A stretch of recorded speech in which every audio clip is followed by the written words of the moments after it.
మన ప్రభు అయిన యేసుక్రీస్తు ప్రేమగల నామంలో మీకు ఉదయకాలాన శుభాలు తెలియజేస్తూ ఉన్నాం. బాగున్నారా? దేవుని యొక్క వాక్యము ప్రతి వ్యక్తిని మార్చేస్తుంది. మీరు ఇరుకుల్లో ఉన్న మీ మార్గాలను సరళం చేస్తుంది. దుఃఖముతో ఉన్న మీ హృదయాలను సంతోషమయముగా మార్చుటలో దేవుని వాక్యం ఎప్పుడూ ముందుంటుంది మనం విశ్వసించినప్పుడు. హల్లెలూయా! చూడండి, మన చుట్టూరా ఉన్న సృష్టిని మీరు గమనించారా? ఎంత అద్భుతంగా రాత్రి, పగలు, మధ్యాహ్నం, ఉదయం అవ్వగానే సూర్య తేజస్సు, ఉదయం అవ్వగానే చక్కని వెలుగు, మధ్యాహ్నం అవ్వగానే ఎండ, మనకెంతో ఆరోగ్యాన్ని ఇచ్చే చక్కని ఎండ, అలాగే సాయంకాలం చల్లబడిన చల్లని గాలులు, ప్రశాంతత, రాత్రివేళ ఆకాశాన్ని పారు చూసినప్పుడు చంద్రుడు, అందరి నక్షత్రాలు తణుకు మినుకు అంటూ ఎన్నో లెక్కింపటానికి అసాధ్యంగా ఎన్నో వేల కోట్ల నక్షత్రాలు కదా. ఈ సృష్టిలో సమస్తాన్ని మన కొరకే దేవుడు ఆ రీతిగా డిజైన్ చేసి ఉన్నాడు. అలాగా మంచి వాతావరణం మనమున్న సమాజంలో, మనమున్న ప్రాంతాల్లో ఉండాలి అనంటే వాతావరణం కొరకు, ముఖ్యంగా మన ఆరోగ్యము కొరకు దేశంలో చెట్లు ప్రముఖ స్థానాన్ని వహిస్తున్నాయి. ఎందుకు అంటే జపాన్ దేశంలో జాపనీస్ ఫైన్ ట్రీ అనేటటువంటి చెట్టు చాలా విలువ గలది.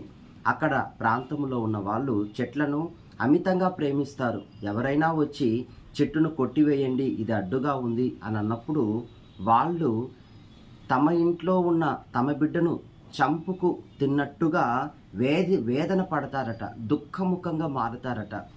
అంతేగాని చెట్టును మాత్రం కొట్టరట. హల్లెలూయా! ప్రకృతిని అంతగా ప్రేమిస్తారు. దేవుడు పెట్టిన ఆ చెట్లను అంతగా వారు పెంచుటలో చాలా ప్రముఖ స్థానాన్ని వారు వహిస్తారు. మీరు కూడా ఏ దేశంలో ఉన్నా మనిషికి, దేశానికి, సమాజానికి ఆరోగ్యాన్ని, ప్రశాంతతను, నీడను, మంచి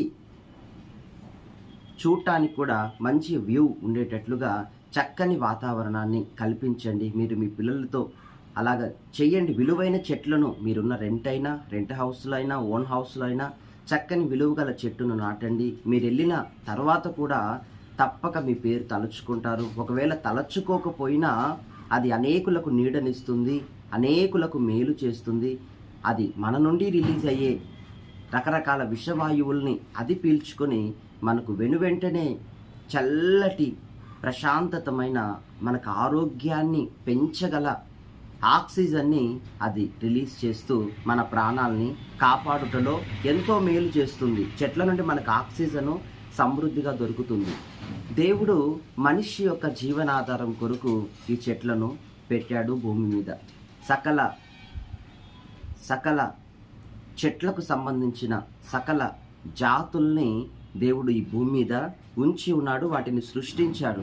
కానీ మనుషులు వాటిని నరికేస్తూ దినదినము వాతావరణాన్ని, ఆరోగ్యాన్ని కోల్పోవటము మనం గమనిస్తున్నాం. అందుకే కొట్టివేయటానికి సమాజంలో ఎవ్వరు చోటు ఇవ్వకూడదు, కానీ పెంచటానికే పిల్లల సహితం మొక్కలు నాటడానికి మనం వారికి ప్రోత్సాహకరంగా ఉండినప్పుడు తప్పనిసరిగా ఆకాశమందున దేవుడు ఆనందపడతారు, మనకు ఆశీర్వాదాన్ని ఇస్తారు. భూమి మీద కూడా ప్రజలకు ఎంతో ఆరోగ్యము, సంతోషము ఉంటుంది. హల్లెలూయా! ఆ ఫైన్ ట్రీ అనేటటువంటి ఆ చెట్టు యొక్క ప్రత్యేకత ఏమంటే అది కొంచెం వయస్సు వచ్చే వరకు తగిన ఎరువులు, తగిన ఇంజెక్షన్స్, మంచి నీళ్లు, వాటికి జాగ్రత్త తీసుకోవాలి. ఆ తరువాత కొన్ని నెలల తర్వాత అది బాగా ఎదిగినప్పుడు ఇక ఎవరు నీరు పోయవలసిన పని లేదు. ఎందుకు అంటే ఆ చెట్టు వేరులో నుండి ఒక వంటి వేరు పారి భూమి యొక్క అగాధాల్లోకి వెళ్ళి అక్కడున్న తీయటి నీరుని, చప్పటి నీరు కాదు, తీయటి నీరుని అది తీసుకొని బయటికి ఒక మంచి వ్యూ, బయటికి అది మంచి కొమ్మలను, మంచి రెమ్మలను, మంచి సువాసనను, మనిషి నుండి రిలీజ్ అయ్యే విషవాయువులను తీసుకొని మనకి మంచి వాతావరణాన్ని, మనకు మంచి ఆరోగ్యాన్ని ప్రసాదిస్తుంది. హల్లెలూయా! దేవుడు సృష్టి ద్వారా నిజంగా ప్రజలకు ఎంతో మేలు చేస్తున్నారు. ఆమేన్. అయితే చూడండి, బైబిల్ గ్రంథంలో 1 యోహాను 5వ అధ్యాయం 18-19 వచనములో మనము దేవుని సంబంధులమనియు లోకమంతా దుష్టుని యందున్నదనియు మనం ఎరుగుదుము.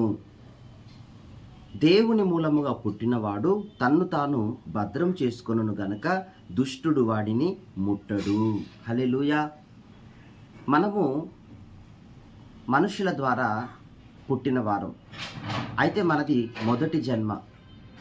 మనం మనుషుల ద్వారా పుట్టాము కనుక మనలో మన శరీరంతో పాటు లోపల పాపము కూడా ఎదుగుతూ ఉంటుంది.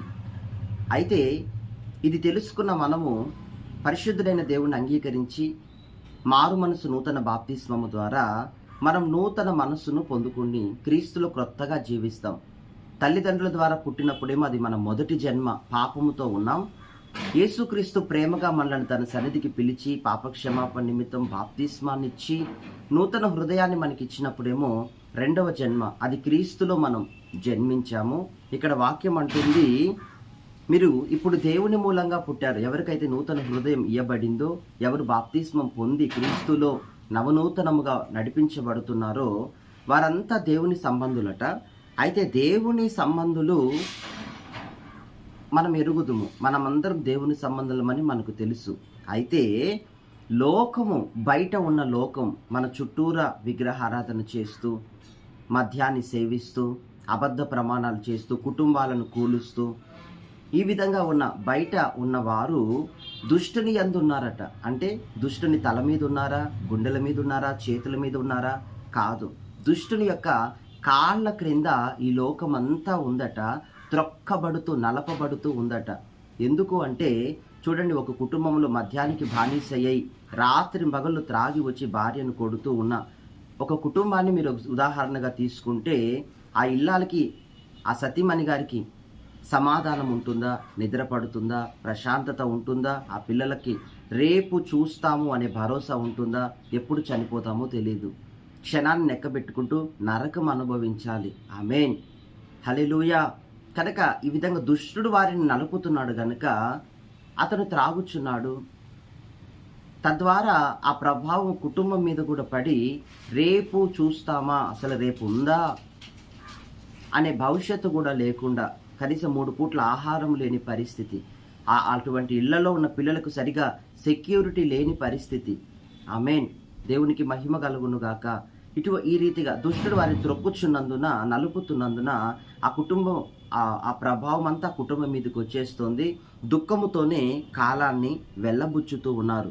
హల్లెలూయా. అయితే వాక్యం అంటుంది, దేవుని మూలముగా పుట్టిన వాడు, మీరు దేవుని మూలంగా పుట్టి దేవుని సంబంధులు కదా, అయితే మిమ్మల్ని మీరు భద్రం చేసుకోవాలట.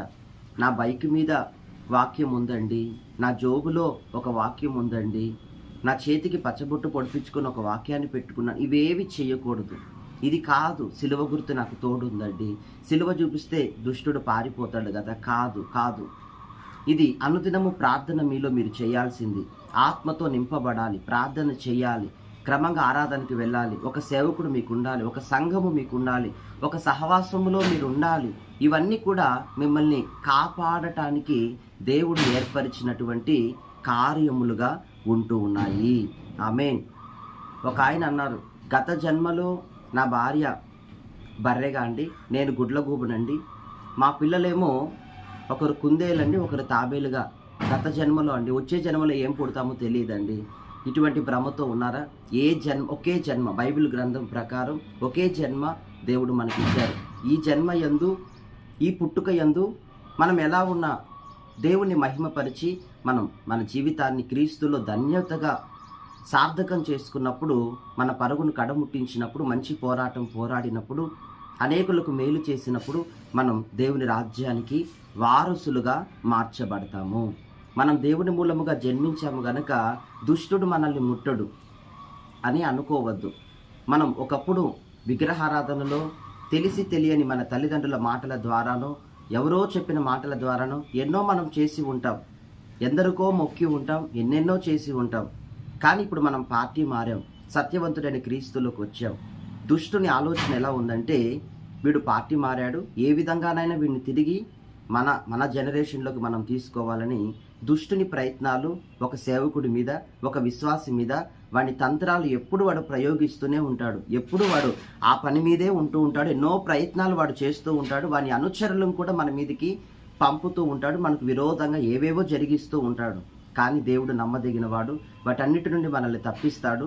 మన ప్రార్థన, అనుదిన వాక్యము, దేవుని ఆత్మచేత నింపబడటం, ఆరాధనకు అటెండ్ అవ్వటం, సేవకులతో ఐక్యత కలిగి ఉండటం, ఒకే సహవాసానికి చెందిన వారిగా ఉండటం, సహోదరుల ఐక్యతలో ఉండటం, కలిసి ప్రార్థించటం, సంఘంలో ఏ కార్యక్రమమైనా కలిసి కుటుంబ సమేతంగా వాక్యాన్ని వినటం, వీటన్నిటి ద్వారా మనం దుష్టుని ఎదిరింపవచ్చును. అప్పుడు దేవుడు మనల్ని కాపాడతారు. మనం చేయాల్సిన బాధ్యతలన్నీ మనం చేస్తే దేవుడు చేయాల్సిందల్లా, దేవుడు మనల్ని కాపాడే పనిలోనే ఉంటారు. ఆయన ఖచ్చితంగా ఆయన మనల్ని కాపాడతారు. మహాపరిశుద్ధుడా, జీవం గల తండ్రి, మీ నామానికి స్తోత్రం. ఎందరైతే వాక్యాన్ని విశ్వసిస్తున్నారో అయ్యా, దుఃఖములు, విచారాల మధ్య, భయానకమైన వ్యసనాల్లో ఉన్న భర్తలను దర్శించండి, కుటుంబాలను కాపాడండి. ఏ కుటుంబము నశించిపోకూడదు, ఏ వ్యక్తి నశించిపోకూడదు. దుష్టుని కాళ్ళ క్రింద త్రొక్కబడుచున్నారు. అయితే విడుదల వారికి అనుగ్రహించండి నాయన. మీ సన్నిధికై పిలవండి అయ్యా. దర్శనములో మీ స్వరము ద్వారా వారితో మాట్లాడబోతున్నందుకై మీకు స్తోత్రం. దుష్టుని తంత్రాలు మా మీద, ఎవరి మీద, శోధనలు ఏది పని చేయకుండానట్లుగా మీ సన్నిధి ఒక కవచము వలె, మీ రెక్కల కాపుదల మాపై ఉండినందుకై మీకు స్తోత్రం. ఎంతమంది కార్యక్రమాన్ని వీక్షిస్తున్నారో వారందరి జీవితాల్లో ఇట్టి కార్యములు మీరు చేసి మీలో ముందుకు నడిపించి విశ్వాసము, నిరీక్షణ, బలము, భక్తి, పరిశుద్ధాత్మ యందలి అనుభవం ప్రతి ఒక్కరికి మీరు దయచేయమని యేసు నామంలో ప్రార్థిస్తున్నాం తండ్రి. God bless you. దేవుడు ఈ రీతిగా మిమ్మల్ని రోజు ఆశీర్వదించును గాక. ఆమేన్.